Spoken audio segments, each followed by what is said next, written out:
अस्सलाम वालेकुम dear students. आज के लेक्चर्स में हम कवर करने जा रहे हैं example of testing hypothesis about difference mean. Students, इससे प्रीवियस लेक्चर नंबर 5 में हमने इसका जनरल प्रोसीजर देखा था। उसको हमने बड़ी डिटेल से ही कवर किया था। और इस एग्जांपल को सॉल्व करने से पहले स्टूडेंट मैं आपको एक बात बता दूं कि लेक्चर नंबर जो 5 है वो अगर आपको क्लियर है तो ये एग्जांपल जो है वो आपके लिए मुश्किल नहीं होगी। सो स्टूडेंट्स, मैं उम्मीद करता हूँ कि आप उस लेक्चर्स को पहले देखेंगे, देन जाके आप जब ये एग्जांपल करेंगे तो आपको इजीली समझ आ जाएगी। तो स्टूडेंट्स, इस लेक्चर में हम एग्जांपल नंबर 16.13 है, इसकी स्टेटमेंट पढ़ते हैं कि इसकी स्टेटमेंट में क्या कहता है।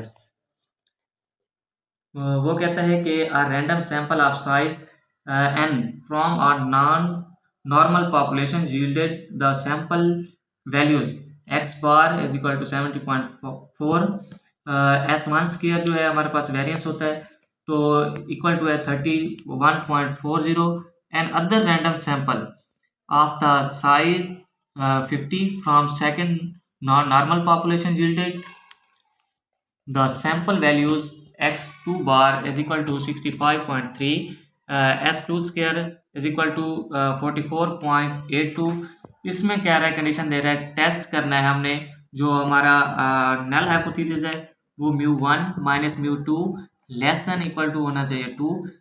इसके अगेंस्ट क्या होगा, हमारे पास जो अल्टरनेटिव होगा वो होगा μ1 माइनस μ2 ग्रेटर देन 2। इसमें जो लेवल ऑफ सिग्निफिकेंस दिया गया है अल्फा इज इक्वल टू 0.05। तो स्टूडेंट्स, ये है हमारे पास डिफरेंस मीन, इसीलिए यहाँ पे दो सैंपल्स दिए गए हैं, सैंपल 1 और सैंपल 2, इसीलिए क्योंकि ये डिफरेंस मीन है। एक बात और मैं बता दूं स्टूडेंट्स, इस स्टेटमेंट के अंदर उसने टेस्ट बता दिया है कि H0 जो है वो ये कंडीशन है, H1 की ये कंडीशन होगी। स्टूडेंट्स, इससे पहले अगर ये कंडीशंस गिवन ना हो, किसी भी क्वेश्चन में ये कंडीशन गिवन आ जाती है तो फिर इस तरीके से हम स्टेटमेंट अप्लाई करेंगे। मोस्टली जो है ये कंडीशन गिवन नहीं होती, तो उन सूरत में क्या होगा, हमारे पास H0 जो हम लेंगे, अगर कंडीशन दी गई हो तो वो उस प्रोसीजर से करेंगे। अदरवाइज जब हम अपना हाइपोथेसिस बनाएंगे उसमें जो है हमारे H0 जो होगा μ1 माइनस μ2 इक्वल टू 0 करेंगे। इसमें जब हम मैं नेक्स्ट स्टेप्स में इसका प्रोसीजर अप्लाई करूंगा तो उसमें मैं आपको डिटेल से इसकी स्टेटमेंट बता दूंगा कि ये किस तरीके से होगा। तो स्टूडेंट्स, इसमें हम अब चलते हैं, इसकी पहले हम स्टेटमेंट लिख लेते हैं। तो स्टूडेंट्स, ये हमारे पास स्टेटमेंट है जो हमें वैल्यूज गिवन थी स्टेटमेंट के अंदर, वो हमने यहाँ पे पुट कर दिए ताकि हमें जब हम स्टेप्स फॉलो करें तो हमें ये आसानी हो। तो स्टूडेंट्स, हमारे पास टेस्टिंग हाइपोथेसिस में फर्स्ट स्टेप होता था हमारे पास हाइपोथेसिस बनाना।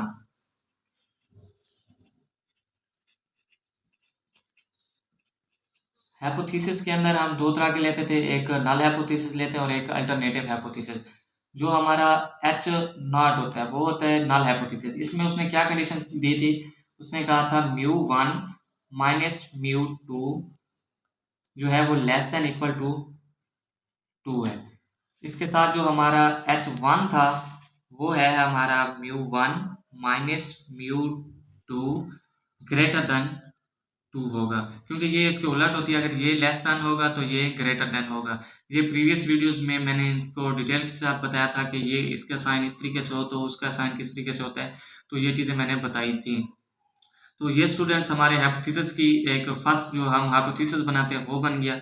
दूसरे नंबर पे हम लगाते होते हैं, जो स्टेप है हमारा वो है लेवल ऑफ सिग्निफिकेंस।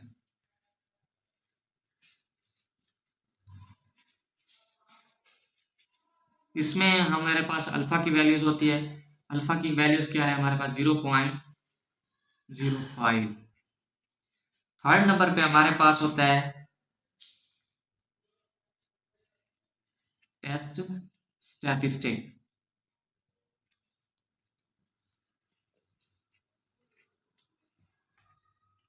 इसमें हम क्या करते हैं हमने स्टेटमेंट के मुताबिक जो पॉसिबल फार्मूला था हमने वो सिलेक्ट करना होता है। तो स्टूडेंट्स मैंने जब प्रीवियस लेक्चर्स मैंने उसमें जनरल प्रोसीजर बताया था, उसमें मैंने सारी स्टेटमेंट की कंडीशंस के पॉसिबल फार्मूले राइट किए थे। तो उसमें हमने डिस्कस किया था जब हमारे पास S1 जब गिवन होगा या सिग्मा गिवन होता है, n की तादाद होती है, तो मैंने कहा था कि यह सिग्मा या S1 जो है हमारे पास, यहाँ पे तो S ही गिवन है ना, अगर यहाँ पे सिग्मा भी होता ना फिर हम यहाँ पे S की जगह सिग्मा यूज करते। अगर इसी तरीके से हमारे पास ये जो है n की वैल्यूज, ये हमारे पास ग्रेटर देन 30 होती और यहाँ पे s की वैल्यूज मालूम ना होती, तो स्मॉल s गिवन दिया होता है, यानी अनबाइस्ड या बाइस का जो फर्क होता है वो दिया गया होता है। इसी तरीके से अब हमारी जो s गिवन है, तो हमारे पास जो फार्मूला बनेगा टेस्ट स्टैटिस्टिक के लिए वो z is equal to x1 bar minus x2 bar minus μ1 minus μ2 divided by, ये होता है हमारे पास S1 square over N1 plus S2 square over N2 whole under root. तो इस स्टेटमेंट के मुताबिक हमारा ये पॉसिबल फार्मूला है। तो नेक्स्ट स्टेप जो होता था हमारे पास वो थी हमारे पास कैलकुलेशन।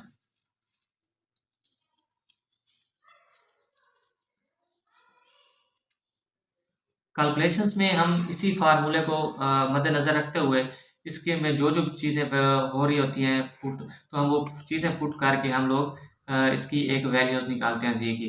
तो हमारे पास मैं डायरेक्टली इसकी वैल्यूज पुट कर रहा हूँ। x1 क्या है हमारे पास, ये है 17.4 था हमारे पास x1, माइनस x2 जो है हमारे पास था वो था 65.3 माइनस। अब जो चीज़ मैं आपको स्टूडेंट बताने जा रहा हूँ, ये जो चीज़ है μ1 माइनस μ2, ये है ये वाली चीज़ स्टेटमेंट जो हाइपोथेसिस उसमें टेस्ट को कहा भी था, क्वेश्चन में मेंशन कर दिया था कि ये 2 के ये लेस देन 2 होता है और ये ग्रेटर देन 2 होता है। तो ये जो वैल्यू है ना 2, ये है हमारी μ1 माइनस μ2 की, तो ये 2 है। स्टूडेंट्स मैं उस टाइम यही बता रहा था कि जो ये क्वेश्चन होती है ना मोस्टली गिवन हो तो हम लोग यहाँ पे उसकी वैल्यूज पुट करेंगे। अगर यहाँ पे मेंशन ना हो ये वैल्यू तो हम इसको जनरली जो है वो इक्वल टू 0 करते हैं और ये नॉट इक्वल टू 0 होता है। तो इस यहाँ पे जो है हम जब ये 0 होगा तो यहाँ पे भी हम वैल्यू 0 पुट करेंगे। तो ये अब हमारे पास S1 क्या था, S1 था हमारे पास 31.40, N1 की तादाद है हमारे पास 40 प्लस हमारे पास इसी तरीके से S2 जो था हमारे पास 44.82 डिवाइडेड बाय 50। स्टूडेंट्स एक और बात बता दूं, जब भी क्वेश्चन करने बैठा करें तो आप अपनी बुक साथ लेके बैठा करें, ताकि जब भी स्टेटमेंट मैं पढूं आप भी उसी तरीके से साथ साथ स्टेटमेंट पढ़ा करें, ताकि समझ आ जाए कि इस तरह में कौन कौन सी चीज़ें रिक्वायर्ड थी, हमें क्या गिवन है, इस तरीके से। इसी तरीके से जब मैंने अब ये वैल्यूज पुट की हैं तो आपको भी पता होना चाहिए कि आपको कि इसमें ये चीज़ें पुट हुई हैं। तो ये हमारे पास जी इक्वल टू, ये हमने इसको कवर किया तो ये हम कैलकुलेट करते हैं ये कितना बचता है। ये बचता है हमारे पास 5.1 माइनस 2 डिवाइडेड बाय, जब हम इसकी सिंप्लीफाई करेंगे इसकी 31.40 डिवाइडेड बाय 40 करेंगे तो ये वैल्यूज हमारे पास बनती हैं 0.785 प्लस जब इसको हम कैलकुलेशन करेंगे तो 0.8964 इसका अंडर रूट है, तो ये बच जाएगा हमारे पास 3.1 डिवाइडेड बाय। स्टूडेंट्स मैं इसको जब आप इसको सम लेके इसका अंडर रूट लेंगे तो इसकी वैल्यूज आ जाएगी 1.296। तो हमारे पास जब इसकी कैलकुलेशन करेंगे डिवाइड कर लेंगे तो हमारे पास जी की वैल्यू आ जाएगी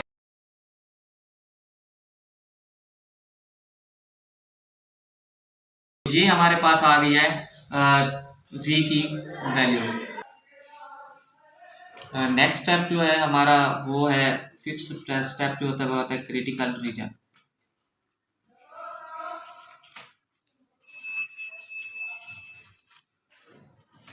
क्रिटिकल रीजन में ये हमारे पास वन टेल टेस्ट था, तो ये हम देखते होते हैं अल्टरनेटिव को।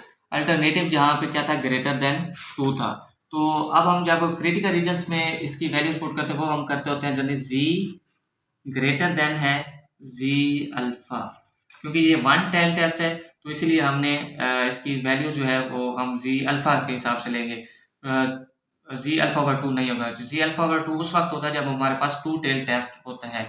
उसकी भी मैंने कंडीशंस बताई थी, साइन ऑफ और नल हाइपोथेसिस और अल्टरनेटिव के जब मैंने बताए थे तो उस वक्त मैंने 1 टेल टेस्ट और 2 टेल टेस्ट बताए थे। तो इसकी वैल्यूज जब हम पुट करेंगे नेक्स्ट स्टेप में, तो जी की वैल्यूज हमारे पास आई है 2.39। तो जब कि जी अल्फा की वैल्यू जो है वो हमारे पास है ये वाली 0.5 था, तो इसकी वैल्यूज बनती है प्लस माइनस 1.645 जी अल्फा की वैल्यू है। तो अब हम इसमें देखते हैं कि जी ग्रेटर देन है प्लस माइनस 1.645। तो स्टूडेंट्स ये हमारी वैल्यूज आ गई। नेक्स्ट स्टेप में हमारे पास होता है कंक्लूजन।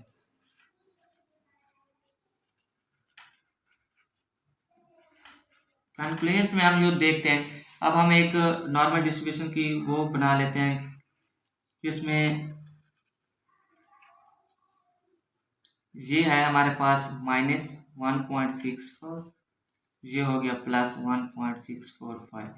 तो ये हमारे पास जो होते हैं वो रिजेक्शन एरिया होता है, ये भी, और ये रिजेक्टेड एरिया। तो ये जो हमारे पास एरिया होता है वो होता है एक्सेप्टेंस। तो इसमें अब देखें जो 2.39 है वो कहाँ अप्लाई कर रहे हैं, इसके बाद यानी क्रिटिकल रीजन में। हम कह सकते हैं जो जबकि जो हमारा H1 है वो रिजेक्ट है और जो हमारा H1 है वो एक्सेप्ट है, क्योंकि हम इसकी स्टेटमेंट लिखते हैं जो वैल्यू ऑफ जी है वो फॉल कर रही है क्रिटिकल रीजन में। सो हम जो H0 को रिजेक्ट करते हैं, H1 को एक्सेप्ट करते हैं। इसके बाद मैंने आपको एक की ट्रैक बताई थी कि वो ये थी कि हम लोग देखते होते हैं अल्टरनेटिव को, कि वो इस फार्मूले के हिसाब से अल्टरनेटिव वाले सही हो रहे हैं तो हमें जो है H1 को एक्सेप्ट करना पड़ेगा। अगर जे वाले रिजेक्ट हो रहे हैं यानी ये फॉल्स स्टेटमेंट गलत हो रहे हैं तो फिर हम क्या करते होते हैं, नल हाइपोथेसिस को एक्सेप्ट करते हैं। अब इस स्टेटमेंट में हम देखें तो जी ग्रेटर देन जी अल्फा 2.39 वैल्यू थी हमारे पास जी की, और जबकि जो हमारे पास जी अल्फा की वैल्यू है ये 1.645। तो ये जो वैल्यू है वो ग्रेटर देन है 1.645 से। तो ये थी हमारे पास अल्टरनेटिव की, तो इसीलिए हमने अल्टरनेटिव को एक्सेप्ट किया है, H0 को रिजेक्ट किया है। अगर ये स्टेटमेंट इसके रिवर्स होती कि ये जो है वो लेस कर रही होती या इससे होती तो इसके रिवर्स प्रोसेस होता तो फिर हम लोग H0 को एक्सेप्ट कर रहे होते, H1 को हम रिजेक्ट कर रहे होते। स्टूडेंट्स मैं उम्मीद करता हूँ आपको ये वीडियो समझ आ गई होगी, बट इससे पहले ये है कि आपको जब लेक्चर नंबर 5 क्लियर होगा तो आपके लिए इस एग्जाम्पल के लिए कोई मुश्किल नहीं होगी। स्टूडेंट्स नेक्स्ट वीडियो से हम लोग करने जा रहे हैं इसकी एक्सरसाइज सीरीज शुरू करने जा रहे हैं, जिसमें हम लोग इसके एक्सरसाइज के जितने भी क्वेश्चन हैं हम उसको क्वेश्चन बाय क्वेश्चन करके हम सॉल्व करेंगे और अपलोड किया करेंगे। तो स्टूडेंट्स अभी तक आप लोगों ने हमारे चैनल को सब्सक्राइब नहीं किया तो उसको सब्सक्राइब कर दें और बेल आइकन को प्रेस कर दें और हमारे वीडियोस को शेयर भी करें ताकि दूसरे लोगों का भी फ़ायदा हो सके, क्योंकि जब तक आप हमारे चैनल को सब्सक्राइब नहीं करेंगे न्यू हर आने वाली वीडियो आप तक नहीं पहुंच सकेगी। क्योंकि नेक्स्ट वीडियो से हम क्वेश्चंस जो है वो शुरू करने जा रहे हैं इस एक्सरसाइज के, जब क्वेश्चंस क्योंकि मोस्टली एग्ज़ाम में भी आते हैं तो इस वजह से मैं कह रहा था कि नेक्स्ट वीडियो जो है वो आप तक ईज़िली पहुंच सके। थैंक यू, अल्लाह हाफिज़।